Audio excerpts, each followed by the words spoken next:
안녕하세요. 시냇가 책방입니다. 저는 책방지기 한 걸음씩입니다. 오늘은 레이첼 헬드 에반스의 다시 성경으로라는 이야기의 뒷부분을 가지고 왔습니다.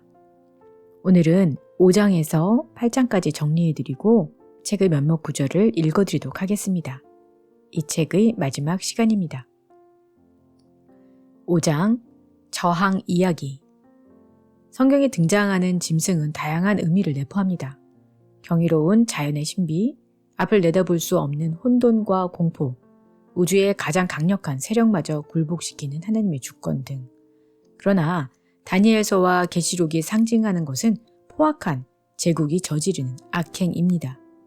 성경을 선사해준 이스라엘 민족이 직면했던 중대한 질문은 이것이었습니다.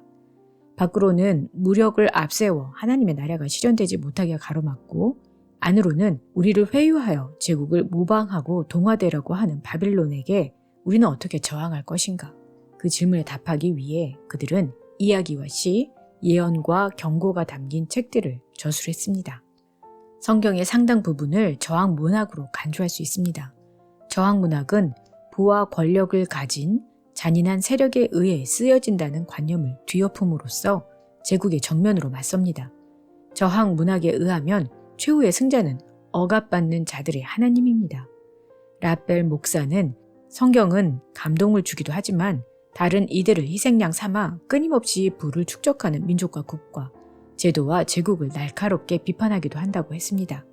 저항이라는 주제가 예언자의 삶과 글에 가장 응축되어 있기는 하지만 실은 성경 어느 곳에서도 그 주제를 찾아볼 수 있습니다. 예언자의 비판의 칼은 언제나 자신이 속한 공동체의 지도자를 겨눕니다.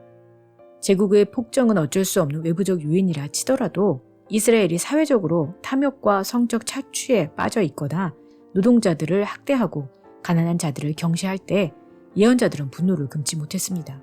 한편으로 가난한 자들과 억압받는 자들을 착취하면서도 또 한편으론 형식적인 제사를 지속하는 이스라엘의 위선에 격분하고 종교 지도자들을 비판했습니다.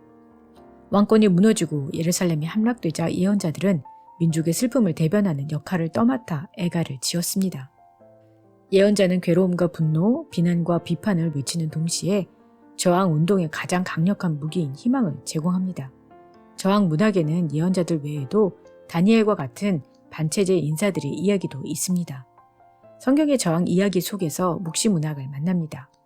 묵시 문학에 나오는 사건이나 환상은 현실을 실제 그대로 드러내는데 그 목적이 있습니다. 화려함과 가식, 두려움과 불확실함을 걷어내고 세상을 이끌어가는 힘의 실체가 무엇인지 밝히는 것입니다. 성서학자 에이미 질 레비는 성경의 의미에서 묵시의 목적은 미래를 예측하는 것이 아니라 현재의 위로를 전달하는 것이라고 했습니다. 묵시적인 글은 하나님의 손이 지금도 역사를 주관하고 계시며 틀림없이 정의를 이루실 것이라고 선포합니다. 많은 미국의 기독교인들은 이보다는 터무니없는 상상력에 기댄 초현실적인 이야기를 선호하는 것 같습니다. 기득권을 누리기 때문에 개혁 의지가 박약한 미국 백인들이 묵시 문학의 비전을 제대로 이해하지 못하는 데서 기인합니다. 세계를 두려움에 떨게 만드는 공포의 근원지는 다름 아닌 미국입니다. 백인 우월주의, 식민주의, 교도소 산업 복합체, 군수산업, 시민 종교, 물질주의, 그리고 탐욕은 예언자들이 언급했던 짐승의 또 다른 이름입니다. 문제는 이러한 일들이 단지 과거의 망령이 아니라는 점입니다. 현재 진행형입니다. 저자가 성경을 사랑하는 이유는 그 이야기가 완료된 것이 아니라 현재 진행형이기 때문입니다. 지금도 우리 가운데 예언자들이 살고 있으며 여전히 용과 짐승이 어슬렁거립니다. 비록 그렇게 보이지 않더라도 승리는 결국 저항하는 자들에게 돌아갈 것입니다. 어둠은 밝아오는 빛을 막을 수 없습니다. 예수님은 새로운 왕국의 도래를 선포하시며 예언과 희망의 노래, 슬픔의 노래, 풍자와 조롱, 종말론적 환상을 넘어선 새로운 저항 문학의 장을 여셨습니다. 그의 출생과 가르침, 죽음과 부활로 혁명은 시작되었습니다. 6장 복음 이야기. 복음. 기쁜 소식이라 불리는 예수님 이야기가 그토록 인상적인 이유는 무엇인가요? 복음서의 이야기는 규모가 큰 동시에 세세하고 구체적이고 포괄적이면서도 친밀합니다. 예수님을 만나는 방식은 모두가 다르고 복음이 어떤 점에서는 좋은가도 사람마다 공동체마다 다릅니다.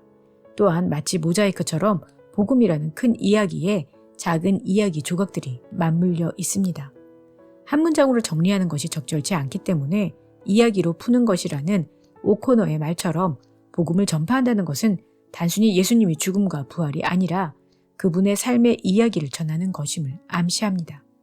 예수님이 가르치신 하늘나라는 지금 여기에 있지만 가려져 있고 내재적인 동시에 초월적이고 이미와 아직 사이에 존재합니다.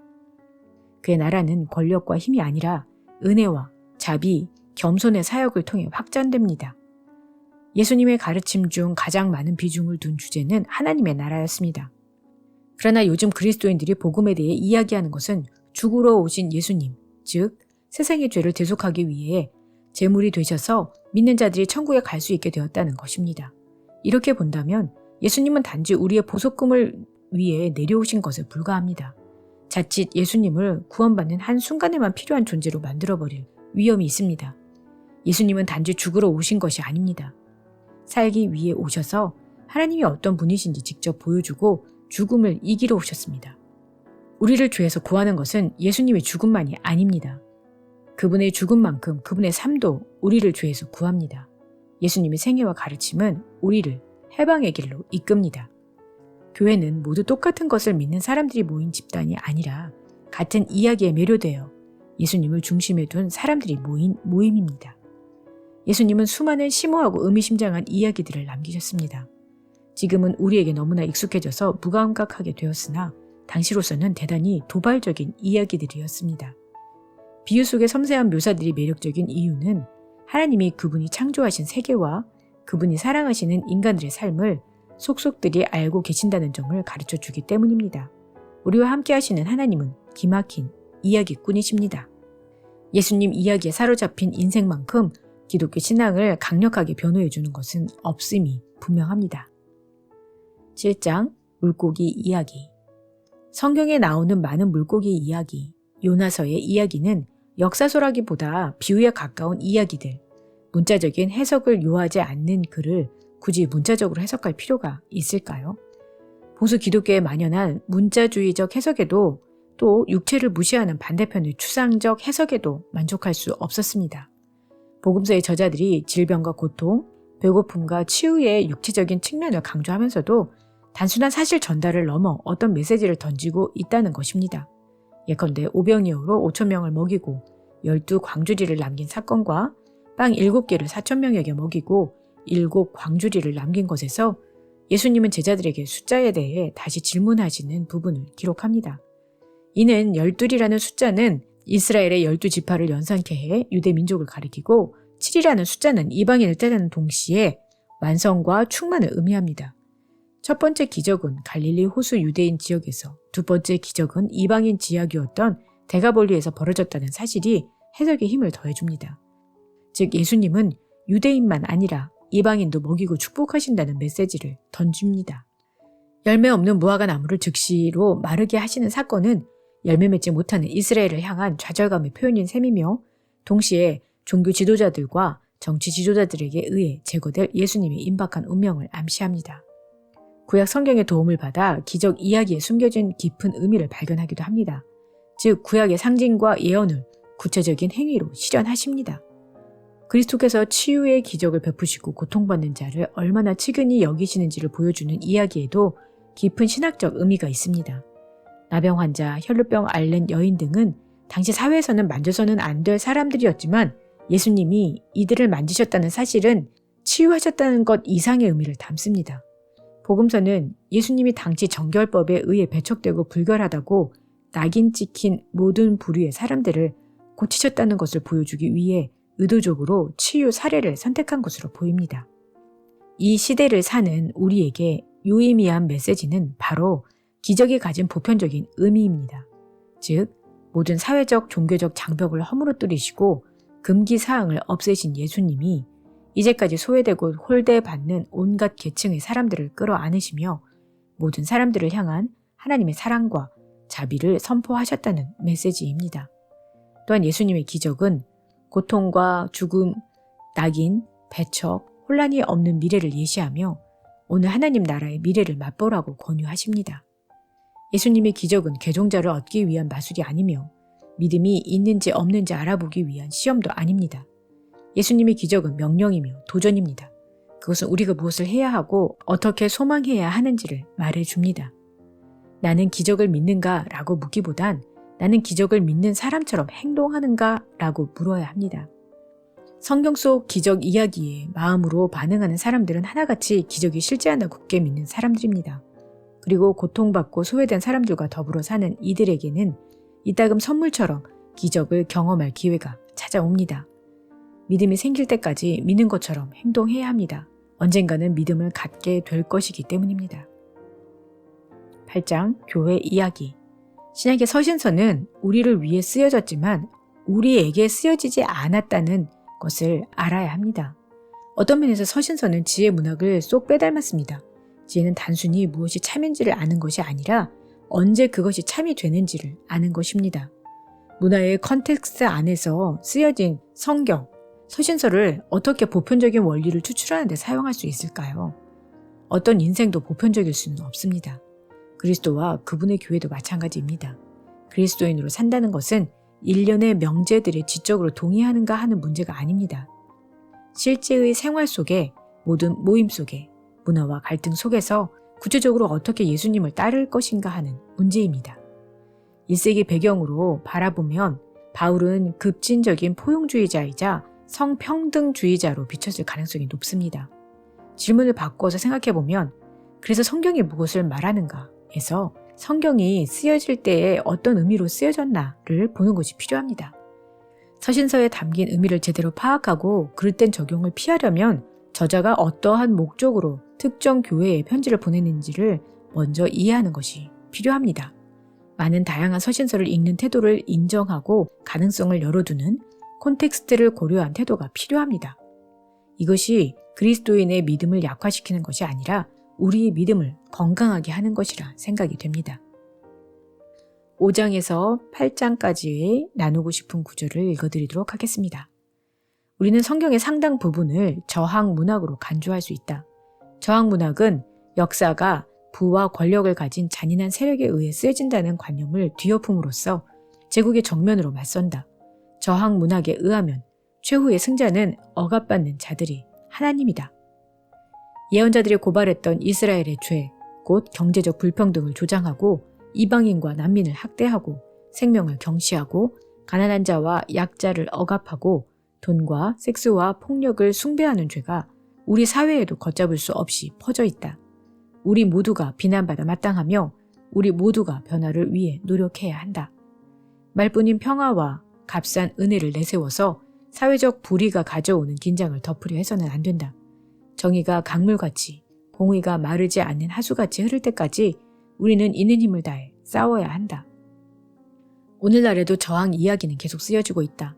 깊은 우물에서 물을 길어 올리듯 현대의 예언자들은 성경 속 예언자들에게서 영감과 힘을 얻는다. 예언자는 괴로움과 분노, 비난과 비판을 외치는 동시에 저항 운동의 가장 강력한 무기인 희망을 제공한다. 희망이 전혀 보이지 않는 상황에서도 예언자는 언어와 이미지에 신학적 의미를 담아 희망을 말했다. 우리는 몇십 년 동안 일요일마다 같은 교회 의자에 앉아 예배를 드리면서도 서로를 모를 수 있다.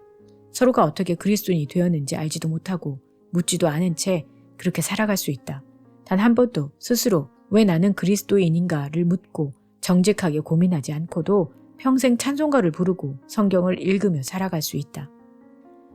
에이미 질레비는 비유에 대해 우리에게 놀라움과 도전, 각성과 뉘우침을 주려고 고안된 비유에서 보편적인 도덕을 추출하려고 시도한다거나 여러 가지 해석이 가능한 비유에서 한 가지 의미만을 찾으려고 할 때 우리는 우리 자신과 비유의 잠재력을 제한하는 것이다.